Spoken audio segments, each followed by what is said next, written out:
तो गाइस स्वागत है मेरे एक और वीडियो लेक्चर सीरीज़ में।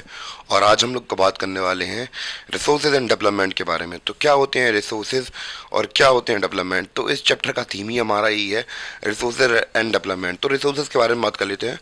तो कोई भी चीज़ जो हमारी नीड्स को पूरा करता है तो हमारा रिसोर्सेज कहलाते हैं। जैसे कि हम लोग बात करें नेचर से हम लोग जो भी चीज़ लेते हैं, चाहे वो लैंड हो, चाहे वो एयर हो, चाहे हम लोग बात करें गोल्ड हो, चाहे फॉरेस्ट हो, चाहे लकड़ी हो, चाहे पेड़ हो, चाहे ज़मीन हो या पत्थर हो या मिनरल्स हो, कुछ भी जो हमारी नीड को पूरा करते हैं वो क्या कहलाते हैं, रिसोर्सेज कहलाते हैं। और डेवलपमेंट, तो उनका डेवलपमेंट कैसे करके हम लोग अपने लिए बहुत ज़्यादा हम लोग बात करें हमने अपने एनवायरनमेंट को डेवलप करने के लिए किसका इस्तेमाल करते हैं, रिसोर्सेज का इस्तेमाल करते हैं। तो इस चैप्टर में बेसिकली हम लोग रिसोर्सेज के बारे में बात करने वाले हैं कि कहाँ कहाँ से हम लोग रिसोर्सेज वगैरह लेते हैं और क्या क्या रिसोर्सेज लेते हैं। तो इन सारी चीज़ों के बारे में डिटेल से बात करेंगे, ठीक है। तो सबसे पहले मेन जो चैप्टर है हमारा थीम, तो उसकी डेफिनेशन समझ लेते हैं, फिर आगे बढ़ेंगे तो फिर अच्छा भी लगेगा। सबसे पहले हम लोग बात करें रिसोर्सेज क्या होते हैं। तो रिसोर्सेज की यहाँ पे डेफिनेशन लिखी हुई भी है कि everything everything everything available in our environment, जो भी चीज़ हमारे इन्वायरमेंट के अंदर प्रेजेंट हो। मैंने आपको पहले ही बताया कि फॉरेस्ट हुआ या फिर हम लोग बात करें ज़मीनें हुए, मिनरल्स हुए, पहाड़ हुए, तो जो भी everything available in our environment which can be used to satisfy our need. कोई भी चीज़ हम लोग बात करें हमारे इन्वायरमेंट के अंदर प्रेजेंट है और जो कि हमारी नीड्स को क्या कर रही है, पूरा कर रही है और हमें प्रोवाइड कर रही है, provided it is technologically accessible, economically feasible and culturally acceptable, can be termed as resources. तो हम लोग बात करें कि वो हमारे लिए क्या होनी चाहिए, टेक्नोलॉजिकली एक्सेसिबल, यानी कि हम लोग टेक्नोलॉजी के थ्रू हम लोग उसे एक्सेस कर पाएँ, इकोनॉमिकली फीजिबल होने चाहिए और कल्चरली एक्सेप्टेबल होने चाहिए। तो इन सबको समझ लेते हैं क्या होता है इनका मतलब। तो कल्चरली एक्सेप्टेबल मतलब होता है कि हमारा जो समाज है उस रिसोर्स को एज अ रिसोर्स एक्सेप्ट भी करना चाहिए। अब भैया मैं एक ऐसी बात कहने जा रहा हूँ जो कि सुनने में अच्छी ना लगे, पर एक्चुअली फैक्ट यही है, ठीक है।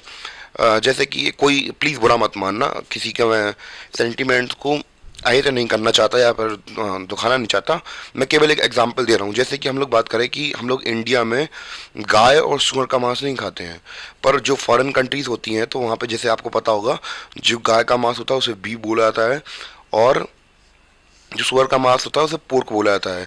हमारे यहाँ धर्मों में नहीं लिखा है, वरना मुर्गा भी बंद करवा देते हैं या फिर हम लोग बात करें मछली भी बंद करवा देते हैं, क्योंकि हमारे धर्म में ऐसा कुछ कहा नहीं गया है उनके बारे में। तो ज़्यादा कुछ मतलब कि ये नहीं करना चाहिए, वो नहीं करना चाहिए। जैसे गाय के बारे में पर्टिकुलरली हम गाय को माता मानते हैं, इसलिए अगर कोई इंडिया के अंदर गाय को मार भी देता है तो इतनी ज़्यादा मीडिया पीछे लग जाती है, फिर अच्छा नहीं माना जाता कल्चरली। तो एज अ रिसोर्स, अब जो यूरोपियंस हैं वहाँ पे उनके कल्चर में जो बीफ खाना है वो अलाउडेड है, क्योंकि भैया वहाँ पे ज़्यादा कोई प्रॉब्लम नहीं होती है। तो अब वहाँ पे लोग कल्चरली एक्सेप्ट कर रहे हैं उस चीज़ को एज अ रिसोर्स। पर हम लोग इंडिया में क्या एज अ रिसोर्स गाय को या फिर हम लोग बात करें सुअर को, क्या हम लोग कल्चरली एक्सेप्ट कर सकते हैं? तो भैया ऑब्वियसली बात है, नहीं कर सकते हैं, क्योंकि ये हमारे लिए सेंटिमेंट्स को हर्ट करता है।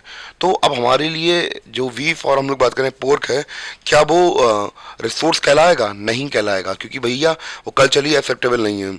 इकोनॉमिकली फीजिबल का मतलब क्या है? इकोनॉमी की फीजिबल का मतलब ये हो जाएगा, इसको आप ऐसे समझ सकते हैं कि जैसे मान चलिए कि हमें पता है कि नेचर में गोल्ड पाया जाता है, ठीक है।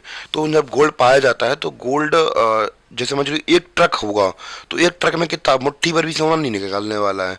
तो अब आपने बहुत सारे रिसोर्सेज बर्बाद कर दिए।